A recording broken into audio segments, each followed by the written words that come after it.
তাহলে মাথায় একটা বেল ফাটাই, আজ শিবরাত্রি, তাহলে সব মানে নাতিরা মিলে একটুখানি কি বলে ওই জল ঢালি, তাহলে মাথাটা একটু ঠান্ডা হবে, তাই তো? এই যে বোন কোথায়, এই একটা নাতি, তারপর ওইদিকে সবাই আছে, ঘরে আছে। এইদিকে দেখাও, এইদিকে মুখটা দেখাও, ওইদিকে সোজা দিকে। দাদুর একটা চোখ ফুলেছে ঠান্ডায়। তারপরে মা এদিকে কড়াই সেদ্ধ বসিয়েছে, আর এদিকে প্রেশার কুকারে তো তোমরা একটা কাগজ দেখতে পাচ্ছ, ওটাও একটা টিপস বলতে গেলে, কাগজটা রেখে দিলে না আর কি, যেগুলো ওই ছিটকে ছিটকে পড়ে তারপরে একটা দাগ মতন হয়, সেটা হবে না। তারপরে এদিকে বাবু বলতে গেলে বোন নিয়ে এসেছিলো বাবুকে, আর তারপর ও না ভয়ে বাইরে বেরিয়ে গিয়েছিলো। তারপরে আমার করে তারপরে আমি বললাম বাবু বস, কিছু হবে না ওরা। তারপরে এইদিকে বসেছিলো, তারপরে এইদিকে মুখ কড়াই হয়ে গেছে, তো বলতে গেলে অল্পই খেয়েছি। তারপরে এইদিকে ও বানিয়েছিল পরোটা আর তোমার বাঁধাকপি আলুর তরকারি, তারপর সেটাও খাবো। তারপরে মা এদিকে মা বোন খেতে বসেছিলো, তারপরে বাইরে তারপর কি বোন এদিকেই খাবো না না কি বলছিল কি জানি, তো সেই জন্য দিদা বলছে কী হয়েছে, তারপরে দিদাকে একটু দেখিয়ে দিলাম। তো যাই হোক, তারপরে এইদিকে মাও বলতে গেলে খাচ্ছে, আর মায়ের উপোস বলতে গেলে পড়ে গেছে, আর শিবরাত্রির দিনে আর কি ভাত খেয়ে ফেলেছিল, তো সেই জন্যে আর তারপরে সেই জন্য আর করে না উপোস তারপর থেকে। আর আমি উপোস করি, তো 2 বছর বলতে গেলে আমার একটু প্রবলেম হয়ে গিয়েছিলো বলে, অসুবিধা হয়েছিলো বলে দিতে পারিনি। আর এই বছরটাও বলতে গেলে যেহেতু 5টার পরে পড়েছে, ভাবছি রোববারে করবো, তো ঘরে যেতে যেতেই টাইম হয়ে যাবে, তো যেহেতু 3:30 বেরাবো আর 5:30 6টার সময় ঘরে ঢুকবো, তো সেই জন্যে আর সেই অনুযায়ী কিছু আর কেনাও হয়নি, তো সেই পুজোও দিইনি। আর তো সোমবার দেবো ভাবলাম, তো সোমবারে একটুখানি প্রবলেম হয়ে গেছিলো, তো বরের সাথে একটুখানি কাছাকাছি লেগে গিয়েছিলো। তারপরে বলছিলো যে হ্যাঁ তুমি শুক্রবারে কোথায় গেছো, তো আমি তো হসপিটালেই গিয়েছিলাম বলতে গেলে, মেডিকেলে।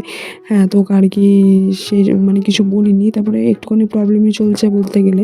হ্যাঁ, তো তোমাদেরকে তো সব কিছু আর কি খুলে তারপরে যাই হোক জিনিসগুলো নিয়ে আমার খেলছিল, তারপরে হয়তো সে আমার এদিকে ভাত খাচ্ছিলো, তো বললে বাবু ভাত খাবি, ওনার শুধু ভাত খেতে কত ভালোবাসে জানো তো, শুধু ভাতই খায়। তো আর কি ডিম দিয়ে ওকে খাওয়ানো হচ্ছিলো, আর কি মুখ দিয়ে ফেলে দিচ্ছে বলতে গেলে, আর কি খাচ্ছে না। আর এই যে মুখ করে এখন খাচ্ছি, মা আর কি মুখ করে সেদ্ধ করেছে। আর তারপরে এইদিকে বলতে গেলে এই যে দেখো কি করছে এখন, শুয়ে এখন। আর এই যে তারপরে মা আমাকে বলতে গেলে পরোটা আর বাঁধাকপি আলুর তরকারি দিল, তো মুখ কড়াইটা খেয়েছি, মোটামুটি খেয়েছি, তারপর রেখে দিয়েছি হাফ, আর খাইনি। আর তারপরে বলতে গেলে ভালোই হয়েছিল তরকারিটা, নিরামিষই কিন্তু ভালোই হয়েছিল। আর বলতে গেলে আর আমারও শরীরটা খারাপ, বুকে যন্ত্রণা করছিলো, তো তোমরা সকলেই জানো। আর তারপরে একটুখানি প্রবলেমও হয়েছে, তো সেই জন্য আর কি করব, খেয়ে নিচ্ছি। আর তারপরে মন মেজাজটাও একটু ভালো নেই, আর ঘরেও চলে আসবো, তো সেই জন্য আমি ভাবলাম সোমবারে জল ঢালবো। তারপরে সোমবারে জল ঢালতে পারলাম না, আর হাজব্যান্ডের সাথে একটুখানি খ্যাচখ্যাচি লেগে গিয়েছিলো, তো শুক্রবারে কোথায় গিয়েছিলো বলছিলো, তো যাই হোক মেডিকেলে গিয়েছিলাম আমি, আর মা ওটা দিয়ে গিয়েছিলো। তো যাই হোক, তারপরে এইদিকে কুলে চাটনিটা আমি ঘরেই বানিয়েছিলাম, তো হোমিওপ্যাথি ওষুধ খাচ্ছি, আবার তার মধ্যে কেটে যাবে বলে আর কি অল্প খেয়েছিলাম, আর ঘরে ওই জন্য নিয়ে চলে এসেছিলাম। তারপরে এইদিকে বাইরে মানে মেজোমাসির বাড়িতে যাচ্ছি, আর কি মেজোমাসির শরীরটাও প্রচুর খারাপ, তো শরীরটা খুবই খারাপ বলতে গেলে।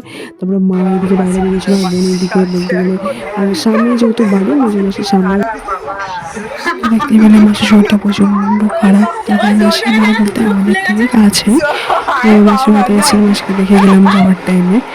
আর তারপরে দেখো বোনের মেয়েটা হাঁ করছে, এরকম কাজ করছিল, আর হাসছে আমাকে দেখি কিরকম।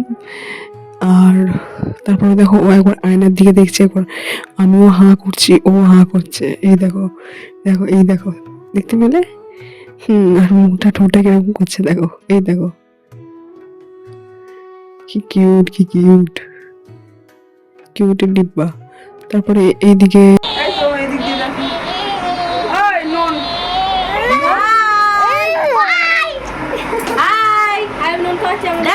শিবরাত্রি আমরা সবাই শিবরাত্রি করেছি, তোমরা শুভেচ্ছা জানাচ্ছি শিবরাত্রির, সবাই ভালো থেকো।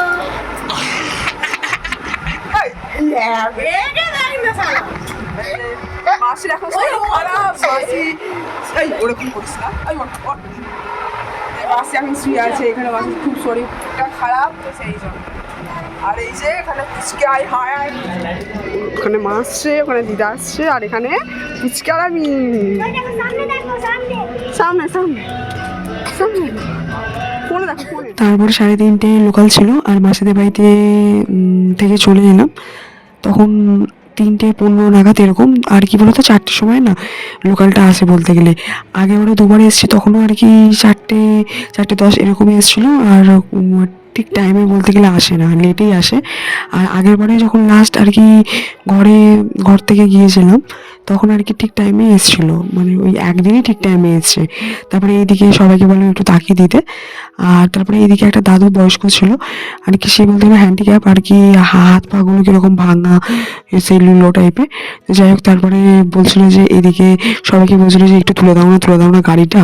তারপরে কীরকম বেচারি চলে গেল। তারপরে এদিকে মাসি আর তারপরে বলতে গেলে বোন এসেছিল ওর মেয়েকে নিয়ে, আর বললো যে আমাকে থাকতে। আর আমি তো যেহেতু হাজব্যান্ড বললো যে না শনিবারে আমি বরঞ্চ তোমরা ডাক্তার দেখানো হয়ে গেলে শনিবারে তোমাকে নিয়ে চলে যাবো।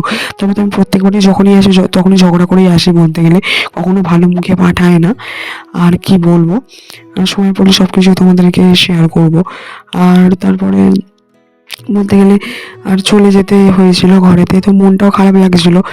আর তারপরে এদিকে স্টেশন থেকে নেমেও পড়লাম। আর তো যাই হোক, আর শ্বশুরবাড়ি থেকে কি বলবো, শ্বশুর বাড়িতে যদি ঠিকঠাক তুমি যদি ভালো মতন থাকো না, দেখবে সেই অনুযায়ী কিছু মানে খারাপ লাগে না। যদি সুখী না হও তাহলে দেখবে সেই বাবার বাড়িতে মন পড়ে থাকে। তো যাই হোক, তারপরে এদিকে মা করেছিল বলতে গেলে পরোটা আর তোমার বাঁধাকপি আলুর তরকারি, তো নিয়ে এসেছিলাম 8খানা। বললো যে যা নিয়ে যা, তুই আর ও খেয়ে নিবি। আর তারপরে তো ও খায়নি। তারপরে এগুলো বানিয়েছিল বলতে গেলে ও নিজে, ফ্রায়েড রাইস, তারপরে ওই সয়াবিন, চিলি সয়াবিন আর ডিমের কারি, আর তোমার বানিয়েছিল আলু ভাজা। এগুলো তো আমি যেহেতু সোমবারে খেয়েছি রাত্রেবেলা, তো শিবরাত্রে বলতে গেলে সোমবারে আর কি সেরে গেছিলো সোমবার। তারপরে এটা রোববারও বানিয়েছিল। আর একটু ঠান্ডা আছে বলে আর কি ভালো আছে, ওই জন্য আমি রাত্রেবেলা খেয়েছিলাম, অল্প খেয়েছিলাম, আমরা ওই জন্য রেখেও দিয়েছিলাম। আর তারপরে এখন কি বলতো, হোলির পরে বলতে গেলে শীতের কোনো নাম নিশানই থাকবে না।